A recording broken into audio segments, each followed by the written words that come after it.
لله ثم الحمد لله الذي أرسل رسوله بالهدى ودين الحق ليظهره على دين كله وكفى بالله شهيدا أشهد أن لا إله إلا الله وأشهد أن محمدا عبده ورسوله اللهم صل وسلم وبارك على محمد وعلى آله وصحبه وسلم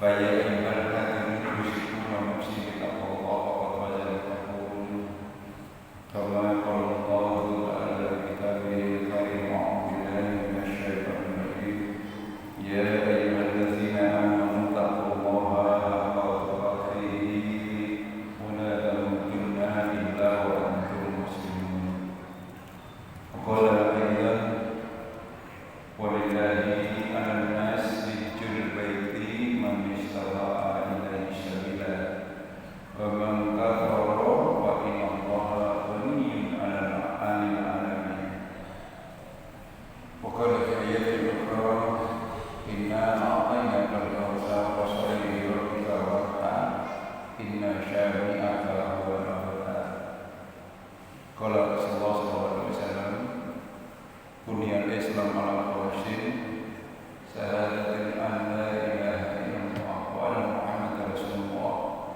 وإقام الصلاة وإيتاء الزكاة والصوم رمضان وحج البيت صدق الله وصدق رسول الله. Ma'asyiral muslimin rahimakumullah. Alhamdulillah, sekali lagi puja dan puji syukur mari kita panjatkan kehadirat Allah. Apapun alasannya, hidup dan kehidupan yang kita rasakan sampai saat ini itu semata-mata karena karunia dan kasih sayang dari Allah. Betapa tidak, hidup ini tidak kita minta. Penjenengan pernah minta ya Allah, hadirkan saya ke muka bumi ini. Tetapi karena kasih sayang Allah, kita diberi kesempatan oleh Allah untuk bisa hidup di dunia. Tetapi jangan lupa, pada saatnya Allah memanggil kita lagi. Antara lahir sampai kemudian kematian, rentang itulah yang disebut dengan kehidupan. Dan yang menarik, kalau tidak pernah hidup di dunia, tidak akan pernah merasakan indahnya surga Allah. Karena itu kita layak bersyukur.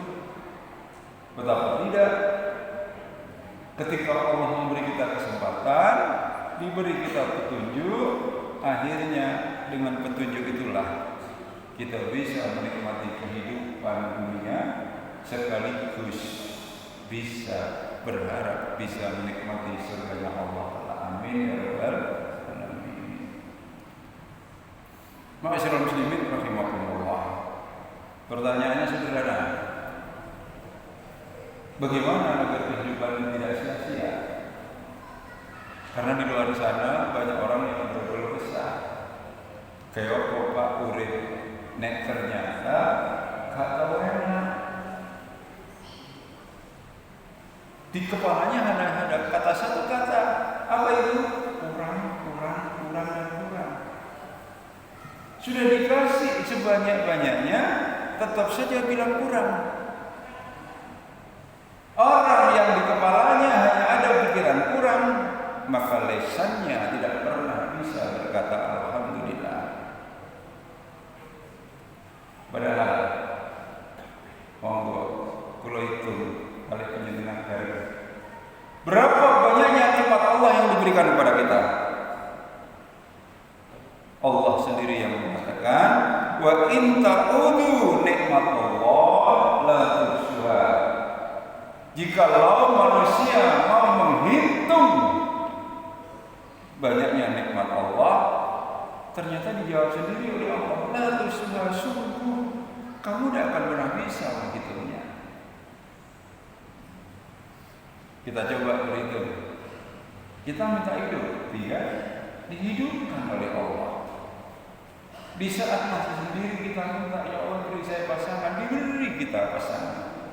Setelah punya pasangan kita minta, ya Allah karuniai saya keturunan, diberi kita anak. Lalu setelah punya anak kita masih minta, ya Allah belum punya tempat tinggal, minta lagi sama Allah, diberi kita rezeki, akhirnya bisa beli rumah. Sudah punya istri, punya anak, punya rumah, kurang-kurang, minta lagi, ya Allah minta saya diberi rezeki lagi untuk bisa beli kendaraan. Akhirnya semua kebutuhan hidup dipenuhi oleh Allah. Berhentikah Allah? Tidak. Allah terus memberi dan Dia tidak pernah meminta. Oleh karena itu kalau kemudian penjenengan bertanya, Pak, tapi karepku sih akeh. Maksudnya masih bikin ini itu. Boleh. Tetapi jangan lupa, ketika kita sudah mampu berhitung banyaknya nikmat Allah, maka pada saat itulah lisan kita akan otomatis berkata alhamdulillah. Yang lebih hebat dari itu semua, Allah katakan la in syakartum la azidannakum. Jika kita bersyukur, bukan kemudian harta habis, tapi justru akan datang kenikmatan baru. Ini yang harus kita pahami. Ma'asyiral muslimin rahimakumullah. Yang kedua, lalu hidup yang bagaimana yang bisa membahagiakan dunia akhirat? Resepnya hanya satu kata: jadikan diri ini menjadi hamba yang bertakwa. Selesai. Kenapa? Karena orang bertakwa itu, kata Allah, wa may yattaqillaha yaj'al lahu makhraja wa yarzuqhu min haitsu la yahtasib. Kalau kita bertakwa kepada Allah, yang luar biasa, kata Allah, yaj'al lahu makhraja. Dia Allah akan terlibat dalam kehidupan kita dan selalu memberi jalan keluar dari setiap masalah kehidupan. Yaj'al lahu makhraja. Pak, rezeki saya kok susah. Berarti kita belum bertakwa. Kenapa? Karena di lanjutan ayat, wa yarzuqhu, Dia Allah akan beri rezeki dari arah yang tidak pernah disangka-sangka. Itu yang pertama. Di dunia hidupnya mudah. Bagaimana di akhirat? Dengan jelas Allah katakan surga yang luasnya seluas langit dan bumi, uiddat lil muttaqin, hanya untuk orang bertakwa. Untuk masuk surga tidak harus jadi presiden, tidak harus jadi gubernur, tidak harus jadi bupati. Panjenengan ngapunten punya pikiran, Pak, presiden enak jadi sopo, tanggung jawabnya lebih besar dan tidak ada jaminan masuk surga. Siapa yang masuk surga? Uiddat lil muttaqin, hanya orang yang bertakwa. Ini yang harus kita tanamkan di benak kita, masuk ke hati, agar setiap langkah kehidupan benar-benar mengarah dan menuju menjadi orang yang bertakwa. Yang ketiga, ma'asyiral muslimin rahimakumullah, kita bersyukur sekali lagi kepada Allah. Kenapa juga? Karena tahun ini Allah sudah memberi kita kesempatan. Saudara-saudara kita yang tahun ini dipanggil oleh Allah, alhamdulillah, sebagian sudah berada di tanah suci. Hampir 3 tahun kita rindu Ka'bah, rindu Baitullah. Ternyata tahun ini sudah bisa memenuhi panggilan Allah. Saya tidak bermaksud pamer. Alhamdulillah, saya baru 20 hari yang lalu saya pulang dari tanah suci. Bertepatan jamaah haji datang, saya pulang karena saya hanya umrah. Yang luar biasa, berjamaah Ketika Allah memanggil kita dengan ayat ada di Ali Imran 97. Coba perhatikan ayatnya. Walillahi 'alan nas hijjul baiti man istata'a ilaihi sabila. Wa man kafara fa innallaha ghaniyyun 'anil 'alamin. Panjenengan kersani Ali Imran 97. Ayatnya berbunyi indah sekali. Walillahi 'alan nas, dan untuk Allah, bagi Allah, atas semua manusia. Coba perhatikan ayatnya 'alan nas, bukan 'alal mu'minin. Bagi Allah kewajiban atas semua manusia untuk menunaikan ibadah haji. Tolong dengarkan baik-baik. Man istata'a ilaihi sabila, bagi mereka yang mampu menempuh perjalanannya. Dilanjutkan dengan ayat yang sangat tegas, wa man kafara fa innallaha ghaniyyun 'anil 'alamin. Dan barang siapa yang mengingkari perintah haji, Allah katakan sesungguhnya Allah Maha Kaya dari seluruh semesta alam. Para mufasir mentafsirkan ayat ini, Allah tidak butuh kita.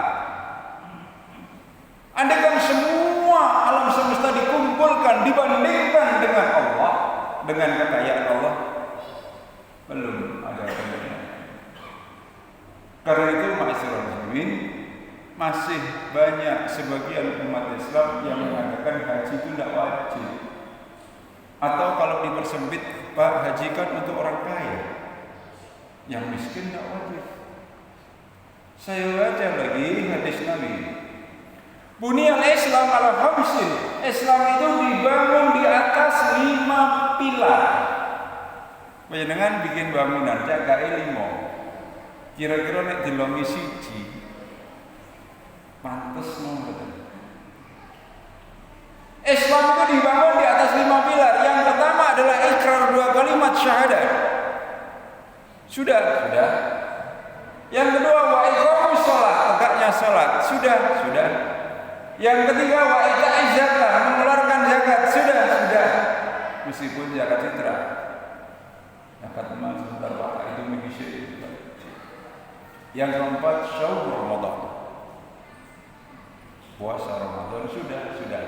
Giliran hijjul baiti yang dipaksa dibaca man istata'a ilaihi sabila. Maka mampu. Padahal rukun Islam namanya rukun, kelima-limanya harus tegak. Bapak, kalau pulau kali panjenengan tidak pernah punya cita-cita naik haji, kira-kira satu bulan apa? Karena itu jangan pernah berhenti berdoa meminta kepada Allah. Ya Allah, sebelum ajal datang menjemput, beri saya kesempatan bisa datang kepada Allah. Soal keturutan apa mboten niku urusane Allah. Tapi nek panjenengan cita-cita saja tidak punya, bagaimana mungkin bisa berangkat? Tetap ngotot, Pak, haji untuk orang kaya, jadi siapa? Terlalu banyak orang kaya yang tidak bisa berangkat karena tidak ada kemauan.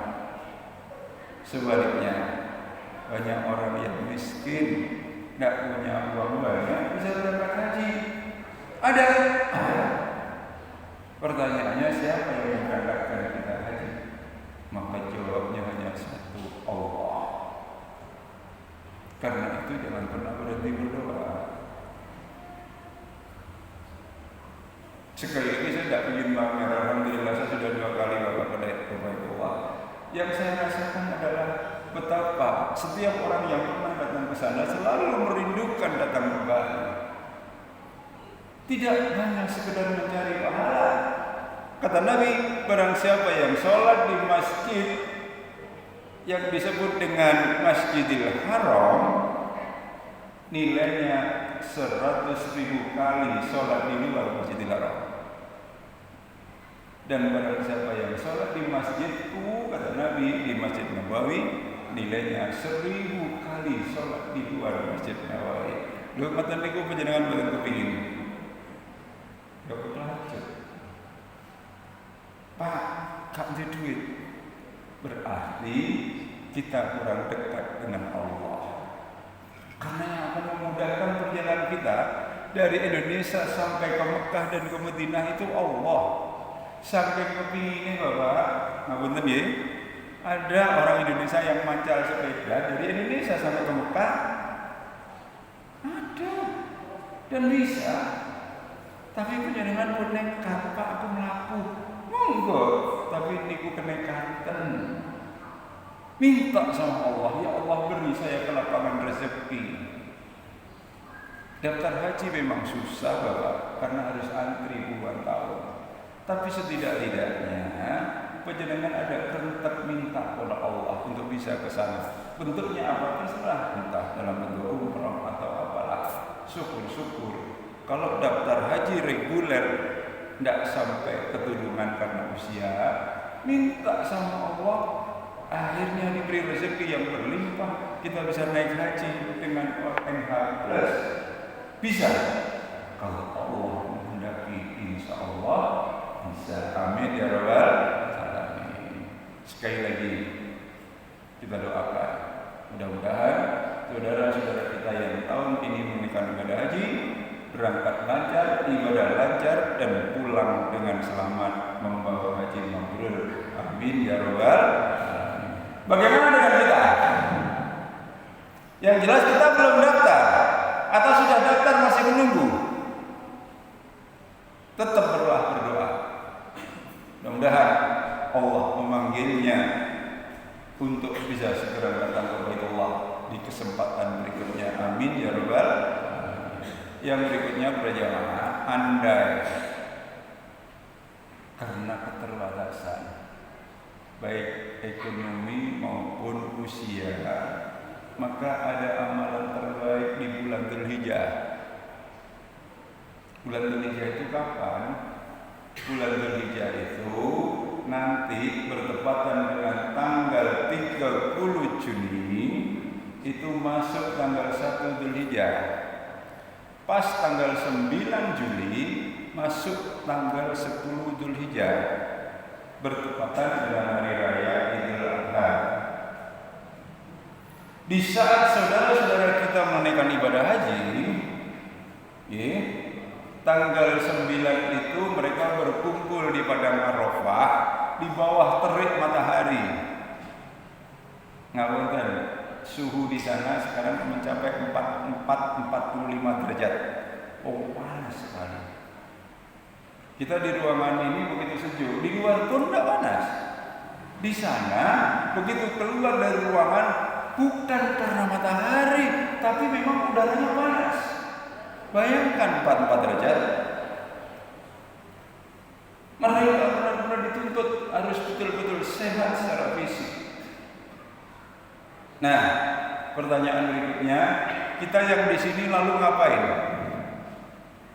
Saya katakan ada amalan terbaik di bulan Dzulhijjah yang tidak boleh kita tinggalkan. Yang pertama, tanggal 9 Dzulhijjah kita disunnahkan untuk puasa Arafah. Tahu apa ya? Jangan ditinggal. Dan pada tanggal 10-nya tidak ada amalan terbaik di hari raya Kurban setelah melaksanakan sholat Id kecuali kemudian menyembelih hewan kurban. Bayangkan, kita diberi kesempatan oleh Allah hidup sudah kepala 5, kepala 6, bahkan kepala 7. Ditanya pernah kurban? Belum. Haji? Belum. Umroh? Belum. Terus pertanyaannya sederhana, kita ini mau jadi orang Islam yang bagaimana?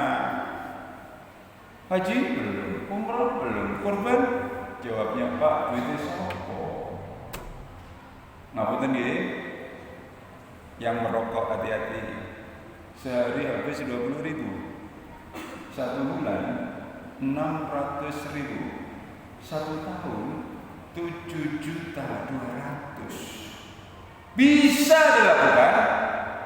Tapi giliran ada tawaran dari takmir bahwa yang mau kurban silahkan, hanya butuh 3,5 juta untuk patungan sapi. Panjenengan sing gremeng. Duwe sapa? Artinya kita belum punya skala prioritas dalam hidup. Nek tuku rokok iso, kurban kok gak iso. Lalu kita ini maaf ya, mau diposisikan jadi orang Islam yang mana? Kata Al-Quran yang luar biasa di surat Al-Kautsar, panjenengan hafal, inna a'tainakal kautsar fasholli li rabbika wanhar inna syani'aka huwal abtar. Coba perhatikan. Sungguh kata Allah, terlalu banyak nikmatku yang kuberikan kepada Allah hanya minta 2 saja, dan itu pun bukan untuk Allah. Fasholli li rabbik, kata Allah, tegakkan salat untuk Tuhanmu. Salat untuk Tuhanmu. Padahal orang yang salat pahalanya kembali. Yang kedua, wanhar, dan berkurbanlah. Oleh karena itu, ini saya sampaikan, mudah-mudahan setelah dari Jumatan panjenengan pulang segala rundingan kali keluarga, Bu, ayo tahun ini kita kurban. Duit ini Pak, ya yang rencana mau buat ganti mobil, mau buat ini, mau itu, dulu kan kurban. Hilangkah? Tidak. Karena Allah akan ganti yang jauh lebih baik. Mudah-mudahan ada guna-gunanya. Aku lupa lihat dan wastaghfiru innahu huwal ghafurur rahim.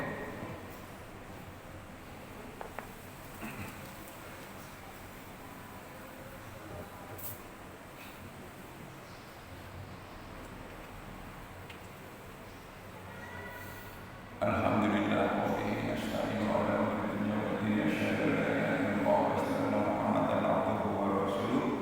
Allahumma sholli wa sallim wa barik ala Muhammad wa ala alihi wa sahbihi ajma'in. Ma'asyiral muslimin rahimakumullah. Sebelum kita berdoa, saya sampaikan sekali lagi, saat ini kita belum dipanggil Allah. Artinya kesempatan masih tertunda. Tapi kita tetap memohon, ya Allah, sekali lagi berilah saya kesempatan, berilah kami kesempatan untuk bisa segera datang ke Baitullah sebelum ajal kami dijemput. Terus itu panjatkan. Bisakah kita berangkat haji? Saya katakan, kalau Allah berkehendak, tidak mungkin. Tapi nek donga mohon boten. Coba bayangkan, minta aja tidak. Nah terus kita ini mau bangga dengan kesombongan model apa lagi? Orang kita ini tidak punya kemampuan apa-apa.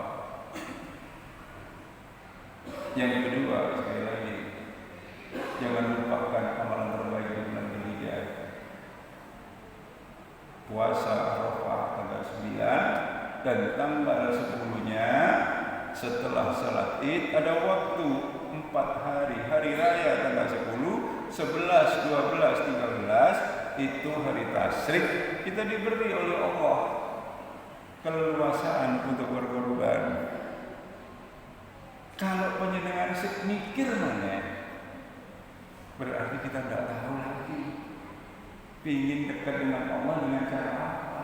Karena kurban itu dari kata qarib, kurban artinya ingin mendekat kepada Allah.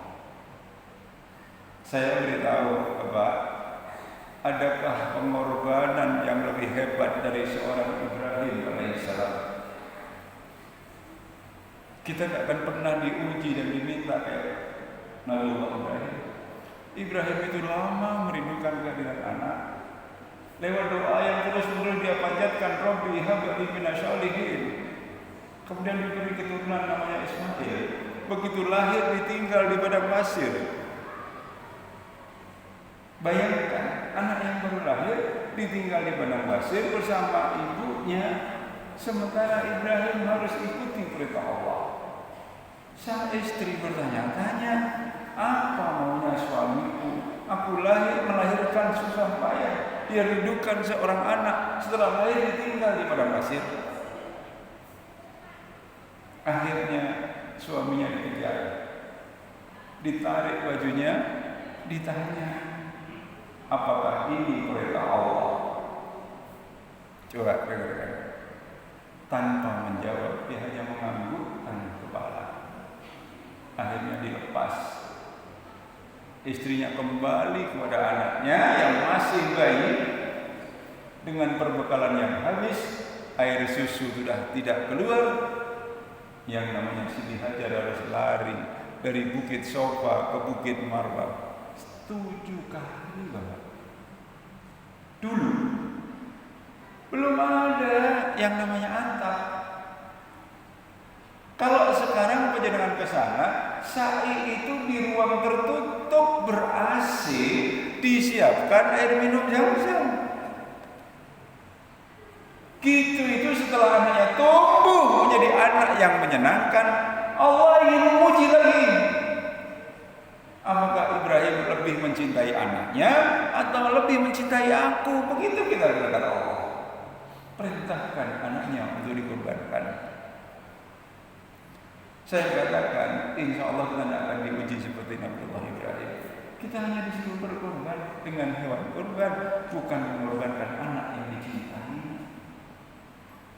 Siti Hajar telah mengorbankan segalanya. Ibrahim sudah mengorbankan segalanya demi cintanya kepada Allah. Nah saat ini kalau oleh penjenengan membuktikan cinta kita kepada Allah itu lewat yang mana? Mana? Ya Allah. Itulah gambaran. Tapi sekali lagi kecintaan Ibrahim kepada Allah tidak pernah disia-siakan. Pengorbanan Siti Hajar lari dari Sofa ke Marwah tidak disia-siakan oleh Allah. Sampai hari ini kita bisa menikmati air Zam-Zam. Nah, karena itu sekali lagi monggo dipikir ulang. Nek tahun ini gak kurban, sementara punya kok cek memenuhi. Namun mudah-mudahan ada guna manfaatnya. Akhirnya mari kita berdoa, mudah-mudahan Allah mengampuni semua dosa kita. Amin. Allah melapangkan rezeki sehingga kita bisa segera berangkat ke Baitullah, dan kalau belum bisa kita mohon dilapangkan rezeki agar tahun ini bisa berkurban. Amin. Terakhir, kalau kemudian Allah memanggil kita kapanpun, kita diberi kesempatan untuk bisa meraih husnul khatimah. Amin ya rabbal alamin. A'udzubillahi minasyaitonir rajim. Bismillahirrahmanirrahim. Allaha wa malaikatahu yusholluna 'alan nabi. Ya ayyuhalladzina amanu shallu 'alaihi wa sallimu taslima. Allahumma shalli 'ala Muhammad wa 'ala Muhammad walhamdulillahi rabbil alamin. Allahumma fir lil mu'minin wal mu'minat wal muslimin wal muslimat al ahya'i minhum wal amwat innaka qaribun mujibud da'wat ya Allah. Ya Allah, kami datang dan berkumpul di tempat ini untuk memohon ampunan-Mu ya Allah. Ampuni semua salah dan dosa kami. Ampuni semua salah dan dosa kedua orang tua kami. Ampuni semua salah dan dosa orang-orang mukmin dan mukminat semuanya. Ya Allah, tahun ini saudara-saudara kami telah Kau panggil menunaikan ibadah haji. Lancarkan keberangkatannya, mudahkan ibadahnya, dan berilah dia kesempatan untuk kembali ke tanah air dengan membawa haji mabrur. Ya Allah, kami yang belum sempat Kau panggil, kami tetap memohon kepada-Mu ya Allah. Berilah kami secepatnya kesempatan untuk bisa datang kepada Allah sebelum ajal datang menjemput. Dan tahun ini kami bertemu dengan bulan Dzulhijjah di negeri sendiri. Lapangkan rezeki kami ya Allah. Beri kami kesempatan untuk bisa berkorban di hari raya kurban kelak. Rabbana hab lana min azwajina wa dhurriyyatina qurrata a'yun waj'alna lil muttaqina imama. Rabbana atina fid dunya hasanah wa fil akhirati hasanah wa qina adzabannar. Subhana rabbika rabbil izzati amma yasifun wa salamun alal mursalin walhamdulillahi rabbil alamin. Aqimis shalah.